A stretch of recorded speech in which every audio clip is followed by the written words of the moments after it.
Hi, Gary McGeddy. Everybody, Beth Weissenberger, co-founder of the Handshake Group and president of Handshake Group Corporate.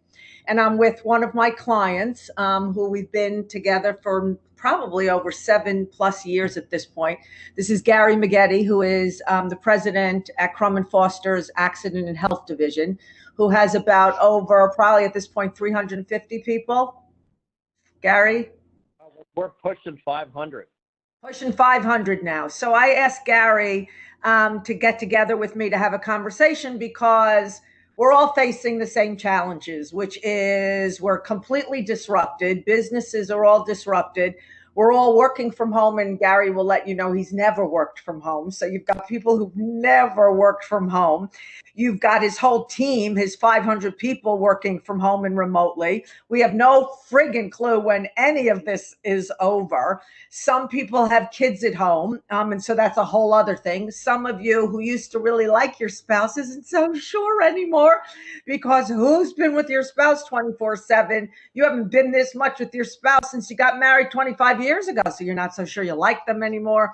So there's a whole disruption to our routines. And so Gary and I asked Gary to do this so that we can let people know, because we'll send this out to many people, how you can manage your mind during this time, the stress, the uncertainty, how do you dig deeper into yourself, etc. So I asked Gary to use this time to help other people.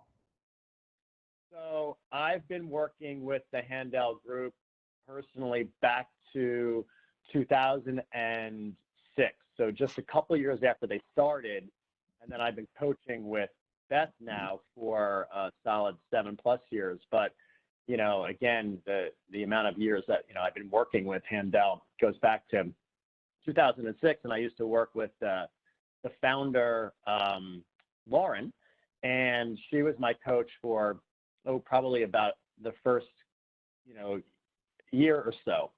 So been with the Handshake Group since my organization had about 15 people, and we were $58 million in premium with one office, and now we are $1 billion in premium with close to 500 people, with employees all over the United States. And Handshake has become really, they're like woven into the fabric of the culture of our company, and we wouldn't be here without them.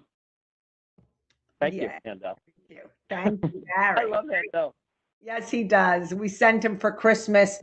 We have these T-shirts, and one of them, it's one of our principles, I will curse, that says "Unfuck your future self."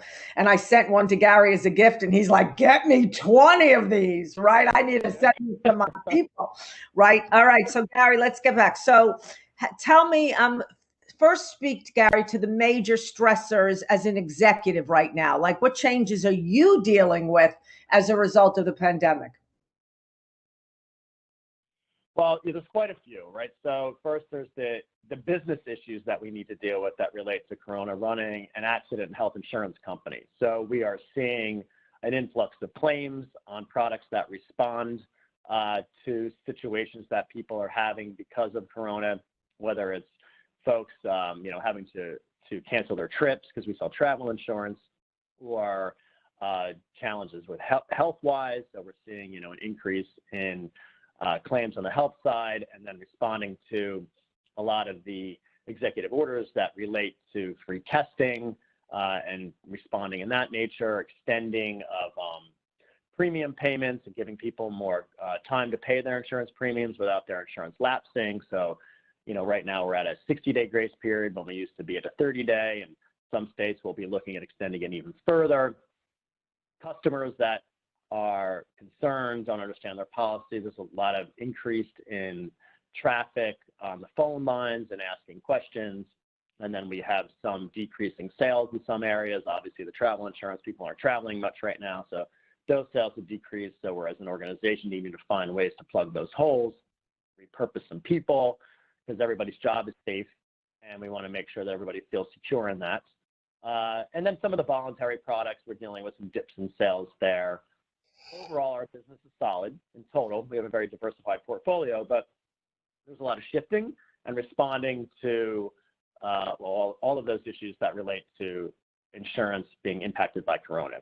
And then you've got, really more importantly, is it's all the people that manage all this, right? And keeping them motivated and reducing their personal anxiety and having to reinvent the company from primarily folks working in offices to a virtual work from home for everybody. Right. And keeping up the culture and the morale and the positive team spirit when the way that you now have a team is like this, right? We're doing it, through the computer. So we've all honed our technical skills and using Zoom and WebEx and House Party and doing really fun, creative things, not just having meetings every day with the technology to stay connected, but also doing social things like happy hours. Or last Thursday, we did a virtual a yoga studio that I go to, is streaming yoga live at 10:30 in the morning and 5 in the afternoon. So we invited everybody to log in and stream yoga. So we all did yoga in our house, and then we took pictures of ourselves doing yoga and then shared them with each other, which is pretty funny. So doing fun things like that is really important. And again, communicating, I find, to the staff is critical, because you need to continue to remind them that you're here, you care, that their jobs are safe, assuming that you can say that as a leader. I know some organizations are, challenged with, having to either repurpose people, or they don't have enough work to keep everybody busy, so they have to deal with that. But continuing to assure them that you're doing everything that you can to help them and their family through this situation, and that you're going to come out the other side of it stronger than ever, because what doesn't kill you makes you stronger. And the things that you are doing to come together as a team and as a community and authoring this together with having never done anything like this before is what really, I think, will help solidify a lot of those bonds.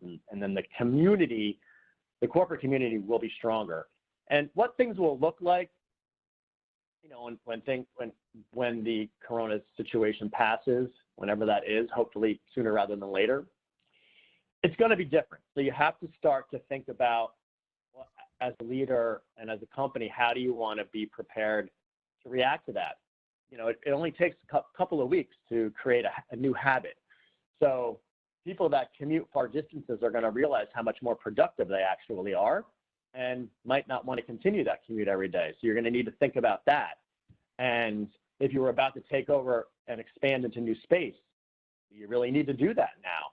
If you realize that your productivity as a company has gone up, even if you were that old school mentality where you thought everybody had to be in the office every day, maybe not. Maybe you can have red-black days, and you can have different shifts of people come in on different days to help keep your general expenses down and not take on as much brick and mortar, and also have that increased productivity by letting some people, or letting everybody work from home a couple of days a week. And then the folks have that improved quality of life, especially the ones that commute, families. I mean, now in the middle of the day, I'll go for a run when I used to have to do my runs, really early in the morning or in the evening when you're less motivated to actually exercise. You can build it into the middle of your afternoon. I can take a shower when I get back from my run. There's no shower at the office. I love it. So I got a role there, but that's some of the things that we're dealing with. I can give you other examples. I'm going to throw it back over to you, Beth, to ask more questions. Yeah, no. Awesome. Well, the thing that I want you to hear, for those of you, as we send this out to many different organizations and people to hear us, is you can hear Gary's creativity with his team, right? From the yoga to cocktail hour, to not being upset that people are working from home. And actually, it's really okay to, in the middle of your day, go for an hour run or 30-minute run, do a yoga class, take a shower. You're actually more productive designing your life like this. Like, for those of you that think that you should just sit at your desk for 8 hours a day, it's never going to happen. nor are you productive that way. Plus you'll burn out. So I love Gary's creativity. I love, Gary did a town hall to his 500 people right at the beginning of this when we got all quarantined, to calm people down and let people know what's what and to be in communication. The most important thing you can hear from Gary is how much he's in communication with his people. That is key, because when you're in an office, you're all just, you're walking around when you're not on a call, you're going to talk to people, you're getting a cup of coffee with someone. And so his being in communication with people is key, even if it is a yoga class, that's still key. And I love the creativity of it and calming your people down, especially, if you can, right? Like, we're not getting rid of people. You all got jobs. Here's what to do. Here's what to invent. So for those of you who are having a hard time working from home, listen, there really is, people are joking about this, but this is not time to gain weight. This is not time to not exercise. This is really time to actually keep your discipline in, even though there's a refrigerator down the stairs or behind you, right? It's, as Gary will tell you, like, create the rules. Those of you with children, Gary doesn't have his daughter's in college and not home right now, but those of you with children, you can set schedules. You're not available 24/7. If your door is closed, like my daughter's downstairs now, she knows not to come in. If the door is open, she can come hang with me, and then I'll let her know we got 15 minutes to play. So you're designing, as Gary spoke it, you're authoring inside of this disruption. We got a disruption. We just heard in New York, it's till the end of April. We hope that we can all go back in May, but we don't know that. So rather than be upset about it, we're authoring it. One of the other things that I find, and Gary, tell me about you and your people. Do you let people discuss the pandemic and the quarantine at all? Do you hang out in that conversation at all? Absolutely. I'll talk about that in 1 second, but I just one thing that popped in my head when you were talking is about how it's really important to help people see the positives that can come from this, as opposed to only focusing on all the negative. So the quality of life that people are experiencing when you shut down at the end of the day, you're already home. You can spend that much more time with your pets or your kids, or if you're taking care of your folks with elder care. So the positive things that are coming from this, the increased, increasing the expertise with technology and the productivity and lifting of the boats, because nobody's, as much as I like to travel and go on ski boondoggles and golf and all the fun things that come with, entertaining clients, while that isn't happening, that's all now being used as productivity time. So there's opportunities to actually increase business, not just deal with decreasing business or, in our situation, challenges with claims and backlogs. So I just wanted to make sure everybody realizes the importance of finding the silver lining, and then how to come out the other side of this.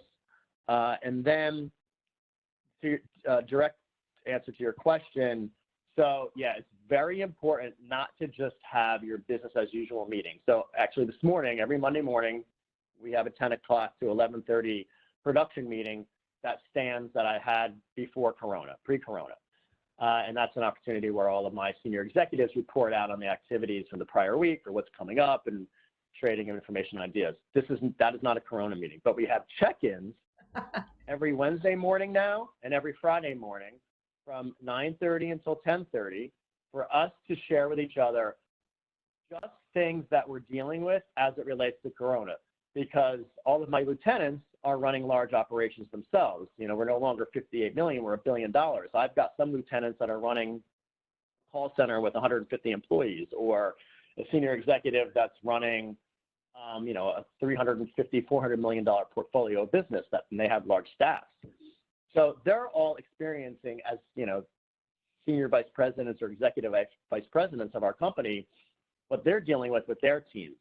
So now I've got all the lieutenants that come together and share ideas on what they've experienced and what they have found is working really well to keep people connected, to motivate everybody, to keep the morale up, to become more efficient, or where they've done things that aren't working. So it's this opportunity for sharing of ideas, positive experiences, lessons learned, and and act as really a think tank, but also there for each other, right? So, me and my senior staff, which is about 12 people, we all, are dealing with mood and anxiety and, our own issues. So we also use it as an opportunity to share personally with each other, because we have worked really hard as a group to have that type of a relationship. I mean, one of the things that we've done with coaching through the Handel Group and the Handel method is the formation of a mastermind. So the 12 of us have created a mastermind where we get together once a quarter with being led by an executive from Handel, Will Craig actually is who does it for us. And we've learned how to break down our barriers of communication, to make ourselves vulnerable, to be able to identify our negative traits and then hold each other accountable to those traits. And in this type of a situation, negative traits of different forms that you never knew are popping up. I used to eat maybe 2 times a day. I'm eating like 10 times a day now. So I'm just trying to eat healthier, and I'm working out twice as much. But that is a trait that I don't want to continue. So anyway, whatever these negative traits are, it's important for your masterminds to come together, share them, hold each other accountable, kill them, don't let them, get the better of you. So definitely having your check-ins, communication, sharing is critical. Yeah, Gary, I want to underline something that Gary just spoke to. Listen, we all have what's great about us and what sucks about us, like our stormy weather. So we have our dark side and our light side. And the only time your stormy weather comes out is under certain circumstances: stress, fear, anxiety, and the unknown. So here we are in a pandemic that is truly stressful, unknown.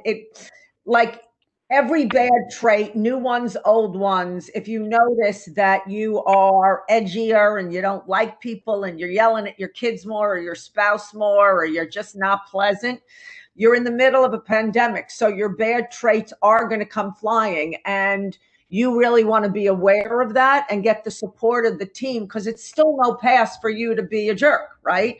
Doesn't matter, now because there's a pandemic, you're allowed to be a jerk. No. This is time to be in our hearts and loving and patient. And so when our bad traits come up, you want to have a team that can support you in okay, listen, I know you're upset right now. Let me talk you off the ledge.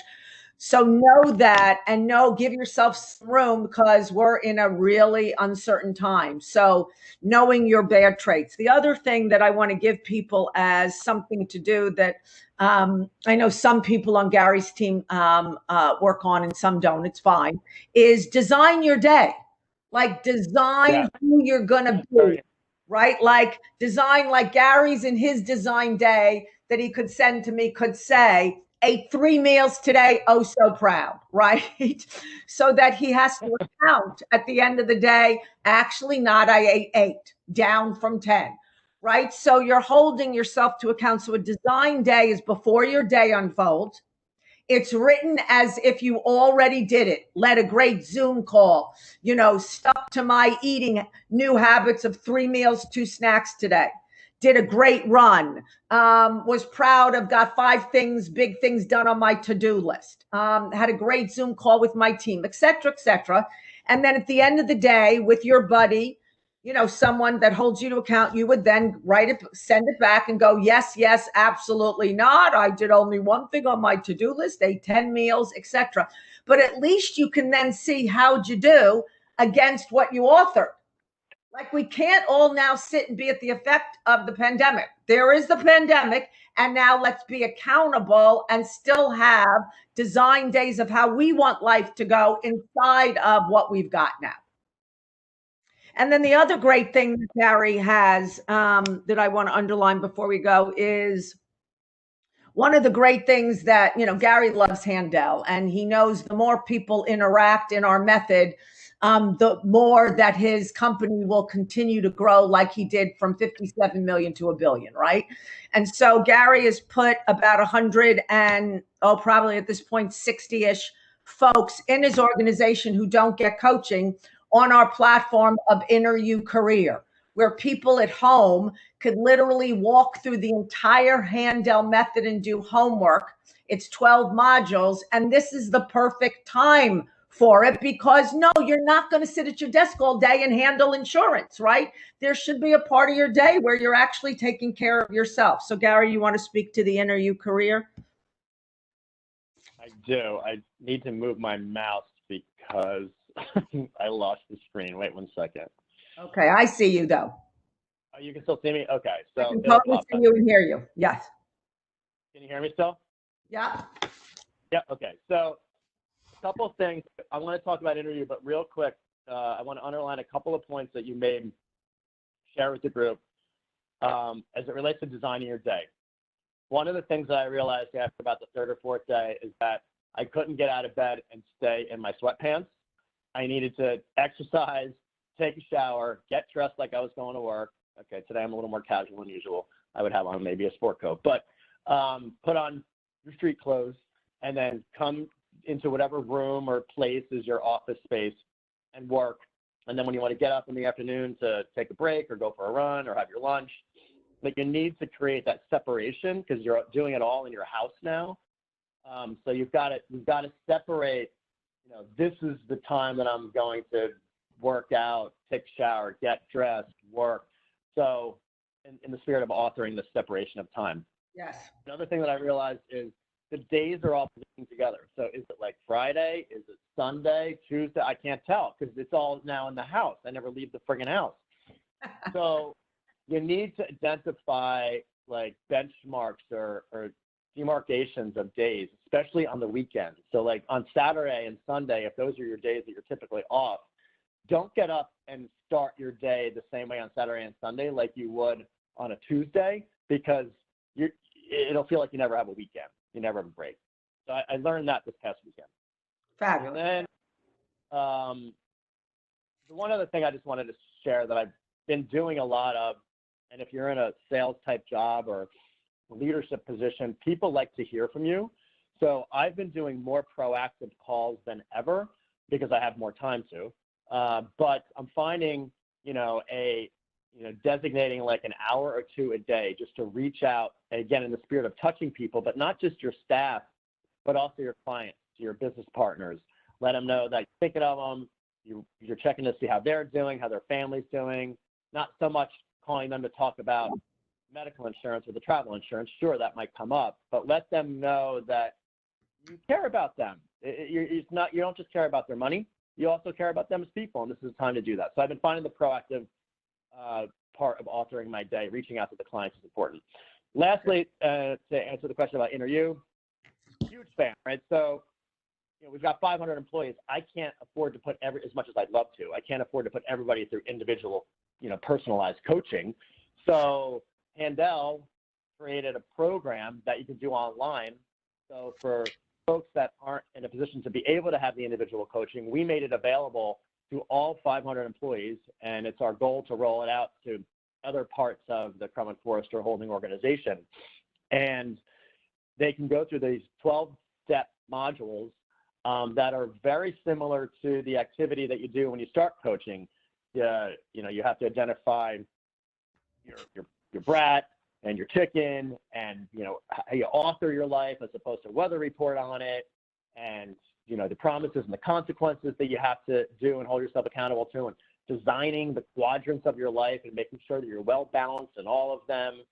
And it's really, really effective at getting people to look in the mirror and that self-reflection that's necessary to continue to improve on yourself and achieve extreme excellence that you don't do through traditional bullshit corporate consultants. No diss to them, but they're not for me. Awesome. Anyway, I love the interview.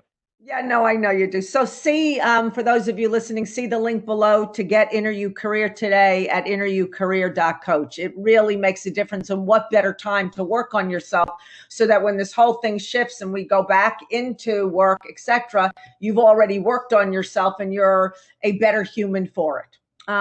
Gary, as always. Totally adore you. Absolutely. Thank you. Thank you for giving us your time today, for being our fan, for loving us, for letting us do the work that we do with you. And much gratitude to you. Thank you so much. I wouldn't be here without Handel and all the things that we've learned through the Handel method over these years are serving us well and through this, challenging situation. So thank you, thank you, thank you. All right. No 10 meals today. You know what? For what it's worth, they're not meals. It's constant snacking. Yes, we should cut that out too. All right. Bye, you.